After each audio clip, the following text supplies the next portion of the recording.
la plus haute forme de vertu, la seule que je supporte encore, la ferme détermination d'être utile. Bonjour à tous mes auditeurs et bienvenue sur ma chaîne Memento Liber.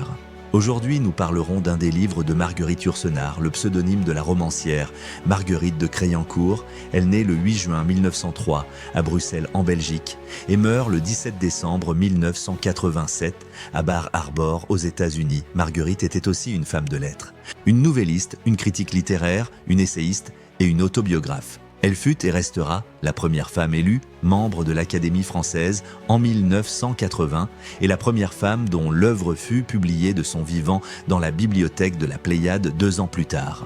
Je ne vous cacherai pas, madame, que ce n'est pas parce que vous êtes une femme que vous êtes ici aujourd'hui. C'est parce que vous êtes un grand écrivain. Être une femme ne suffit toujours pas pour s'asseoir sous la coupole, mais être une femme ne suffit plus pour être empêchée de s'y asseoir.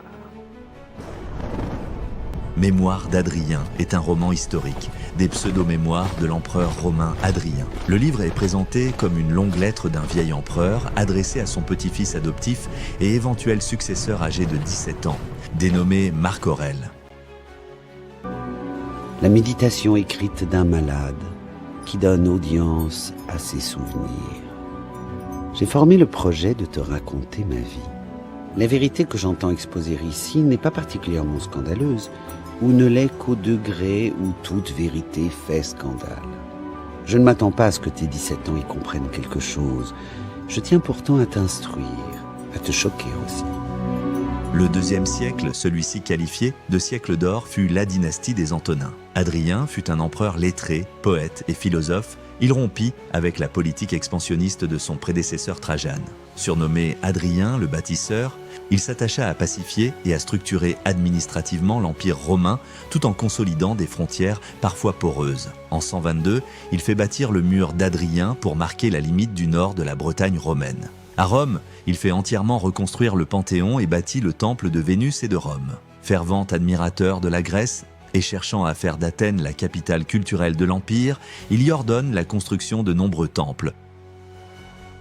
Sa relation avec le jeune Antinoüs et la mort prématurée de celui-ci conduisent Adrien à fonder Antinopolis sur les rives du Nil.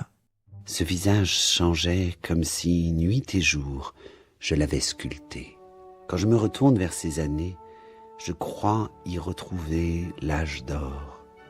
Ma vie, où tout arrivait tard, le pouvoir, le bonheur aussi, acquérait la splendeur de plein midi, l'ensoleillement des heures de la sieste où tout baigne dans une atmosphère d'or, les objets de la chambre et le corps étendu à nos côtés. La passion comblée à son innocence, presque aussi fragile que tout autre, le reste de la beauté humaine passait au rang de spectacle, cessait d'être ce gibier dont j'avais été le chasseur.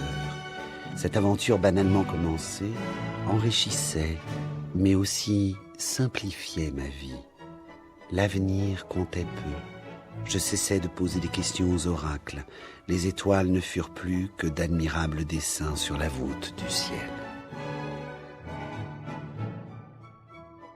Ce sublime et poétique roman épistolaire de Marguerite Yourcenar nous décrit l'amour de la Grèce, les plaisirs, la beauté du corps et la complicité des jeux d'adolescents dans un siècle où l'homosexualité devait y être vue différemment, mais aussi l'apprentissage de l'architecture et de la tactique militaire, le savoir de la diplomatie quand il fallut négocier et pacifier durant la guerre de Judée. Par l'élaboration esthétique de sa langue, au style épuré et classique, Marguerite Yourcenar privilégie la narration en se glissant dans la peau de l'homme public, l'empereur Adrien, mais aussi dans celui de l'être humain qu'il fut. Écrit comme un récit en prose qui correspond à une confession rétrospective de sa vie, un témoignage touchant. Marguerite Yourcenar, et cela pendant 3 années, elle lut des foules de livres, s'enferma dans les bibliothèques, renonça à tout autre travail pour écrire les mémoires d'Adrien, aussi nommé l'écriture de soi. Et quelle poésie! Écoutez-moi ça. La vague fait sur le rivage son murmure de soie froissée et de caresses. Je jouis encore de longs soirs roses, mais je ne tiens plus ces tablettes que pour occuper mes mains, qui s'agitent malgré moi. J'ai envoyé chercher Antonin. Un courrier lancé à fond de train est parti pour Rome. bruit des sabots de Boristen, galop du cavalier Thrace. Le petit groupe des intimes se presse à mon chevet. Chabrias me fait pitié. Les larmes conviennent mal aux rides des vieillards. Le beau visage de Célère est comme toujours étrangement calme. Il s'applique à me soigner sans rien laisser voir d'un malade. Et pourtant, la mince épaule s'agite convulsivement sous les plis de la tunique. Je sens sous mes doigts des pleurs délicieux. Adrien, jusqu'au bout, aura été humainement aimé. Avant de conclure, écoutons la pensée de Marguerite Yourcenar à propos de l'écriture de son livre. Alors, comme notre auteur du jour dirait, manier les mots, les sous-peser, en explorer le sens, eh bien cela est une manière de faire l'amour. Le livre a été terminé en 50, 51. Probablement, je n'aurais certainement pas écrit les mémoires d'Adrien comme je l'ai fait. S'il n'y avait pas eu Hitler. S'il n'y avait pas eu... C'est-à-dire que je me suis rendu compte de l'importance énorme du chef d'État.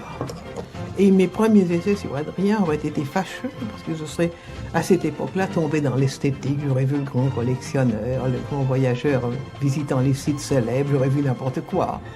Mais l'amant et tout ça, très bien. Mais je n'aurais pas vu ce qui est tout de même essentiel, le prince. Je l'ai dit d'ailleurs. Parce que c'est tout de même de ça que tout découle. Quand les gens m'écrivent des lettres dans lesquelles ils me parlent d'Adrien amoureux, oui, d'accord, très bien. Mais ce n'est intéressant que parce que l'homme amoureux est aussi un homme qui porte le fait d'un monde. Et qu'alors nous assistons à cette espèce d'étrange mélange, contradiction de la spontanéité, de l'émotion, une émotion qui bouleverse un homme, et en même temps du travail à faire. Il faut lire ou relire les mémoires d'Adrien. Merci Madame Yourcenar pour ce chef-d'œuvre de la littérature et surtout merci à vous, chers auditeurs, pour votre temps et votre écoute. Je vous dis à bientôt sur ma chaîne, prenez soin de vous. Et en attendant une nouvelle vidéo, voulez-vous danser une valse Madame Yourcenar? Et encore une fois, merci.